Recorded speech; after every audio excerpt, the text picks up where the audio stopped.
ધોરણ 10 પ્રશ્ન બેંક 1 જુલાઈ 2024 તારીખ 29/7/2024 આજે પણ લેવાય, કાલે પણ લેવાય, ઘણી બધી સ્કૂલોની અંદર આજે લેવાઈ જશે. એની ગણિતની પ્રશ્ન બેંક છે. પહેલું ચેપ્ટર છે, બીજું ચેપ્ટર છે અને 14મું ચેપ્ટર છે. આ ત્રણે ચેપ્ટરની તૈયારી માટેની આ પ્રશ્ન બેંક છે. પ્રશ્ન 1ની વાત કરીએ તો પ્રશ્ન 1 એ 5 માર્ક્સનો રહેશે. કેવી રીતે પૂછાશે એ અહીંયા લખેલું છે, સ્ક્રીનશોટ લેવો હોય તો લઈ લેજો. પ્રશ્ન 2 છે એ પણ કેટલા 8 માર્ક્સનો છે, એ કઈ રીતના છે અહીંયા લખેલું છે. અને પ્રશ્ન 3 એ 12 ગુણનો રહેશે, એ પણ અહીંયા આપણે દર્શાવેલ છે. દરેક વિભાગની અંદર એની અંદર પૂછવામાં આવશે. તો સૌપ્રથમ વાત કરીએ જુલાઈની પ્રશ્ન બેંકની વિભાગ એની. તો વિભાગ એની અંદર આપણને એવું કીધેલું છે ક ખ ગમાંથી કોઈ પણ 3 પ્રશ્નો. એટલે અહીંયા ક આપેલો છે, પછી ખ છે અને પછી ગ છે. બધામાંથી એક એક પ્રશ્ન પણ લઈ શકે અને કોઈ એકમાંથી 3 પ્રશ્ન પણ ટીચર લઈ શકે. એટલે તમારે બધી જ તૈયારી કરવાની. આ જે છે તમે જોઈ શકો કની અંદર આ 3 પ્રશ્નો અને બીજા 2 એટલે કની અંદર 5 પ્રશ્નો છે, ખની અંદર પણ 5 પ્રશ્નો છે અને ગની અંદર પણ 5 પ્રશ્નો છે. એટલે ટોટલ પ્રશ્ન કેટલા થયા 15. 15માંથી તમારી શાળાની અંદર 3 પૂછાશે. વિભાગ બી. વિભાગ બીની અંદર કોઈ પણ એક પ્રશ્ન પસંદ કરવાનો છે. એના 2 ગુણ છે. કોઈ પણ એક પ્રશ્ન એટલે ટોટલ અહીંયા આપેલા છે આ 2 અને આ 3 એટલે 5માંથી કોઈ પણ એક. આ 5 છે ટોટલ, ઉપર 2 હતા અને આ 5 એટલે 5માંથી કોઈ પણ એક પ્રશ્ન તમારી શાળાની અંદર હશે. પ્રશ્ન 2ની વાત કરીએ તો પ્રશ્ન 2ની અંદર 8 ગુણ છે. 8 ગુણની અંદર વિભાગ એમાંથી શું પૂછાશે? તો વિભાગ એની અંદર ક ખ ગ આપેલા હશે.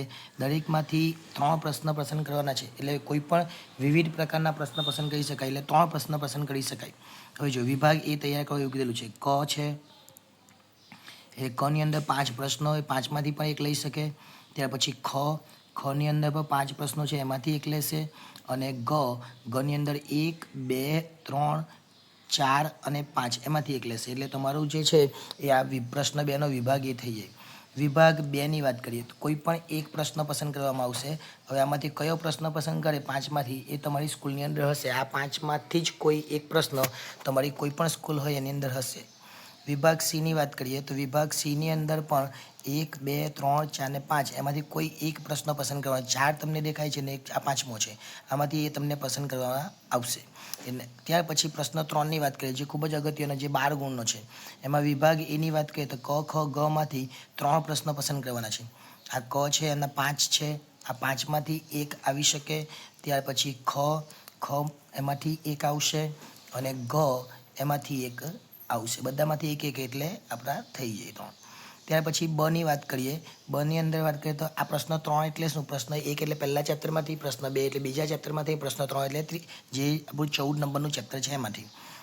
જોઈએ હવે ગોપી, એક બાળક, આ સંભાવનાના બધા પ્રશ્નો છે. 3 4 ને 5 આ 5માંથી કોઈ પણ એક પ્રશ્ન પૂછાશે.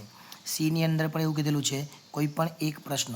તો કોઈ પણ એક પ્રશ્ન એટલે 1 2 3 4 અને 5 આ 5માંથી એક. આ 1 2 છે અને 3 4 ને 5 એમાંથી 5માંથી એક. ડીની અંદર પણ એવું જ છે. ડીની અંદર બી કોઈ પણ એક જ પ્રશ્ન પસંદ કરવાનો જેના 4 ગુણ છે. 1 2 3 4 અને 5 આ 5માંથી એમાં પણ કોઈ પણ એક પૂછાશે. એટલે આ પ્રમાણે જોવા જઈએ તો આખું 25 માર્ક્સનું પેપર આ જ પ્રશ્ન બેંકમાંથી નીકળશે. એટલે આ પ્રમાણે જો તમે તૈયારી કરો તો આપણે 25માંથી 25 પૂરા માર્ક્સ પણ મેળવી શકીએ. આભાર.